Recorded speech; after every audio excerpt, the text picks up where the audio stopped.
আসসালামু আলাইকুম, তোমরা সবাই কেমন আছো? আশা করি সবাই ভালো আছো আর আমিও ভালো আছি। অনেক তো বাইরের ফুচকা খেলাম, আজকে খাবো বাড়িতে বানিয়ে ফুচকা। সেজন্য আমি আলু নিয়ে চলে এলাম, তারপর এগুলো পরিষ্কার করে ধুয়ে নিলাম। এগুলো এবার চলো কেটে নিই ছোট ছোট করে। এই দেখো আলুগুলো কেটে নিলাম, চলো এবার সেদ্ধ করতে চাপিয়ে দিই। এই ফাঁকে আমি টক পানি করার জন্য তেঁতুলটা ভিজতে দিয়ে দিলাম।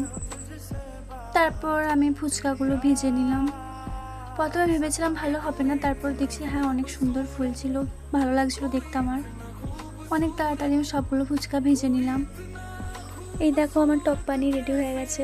আলু মাখা করার জন্য প্রথমে আমি দিয়ে দিলাম জলজিরা, লঙ্কা গুঁড়ো, পেঁয়াজ কাটা, কাঁচা লঙ্কা, গন্ধরাজ লেবু, চানাচুর, তারপর দিলাম লবণ। তারপর রেডি হয়ে গেল আমাদের আলু মাখা। তো তোমাদের উদ্দেশ্যে বলছি, আমার ভিডিওর মধ্যে যদি কোনো ভুল হয়ে থাকে তো সেগুলো স্কিপ করে দেবে। আজকে এটুকুই, তো পরবর্তী কোনো ভিডিওতে দেখা হচ্ছে। তো আজকের মতো বাই।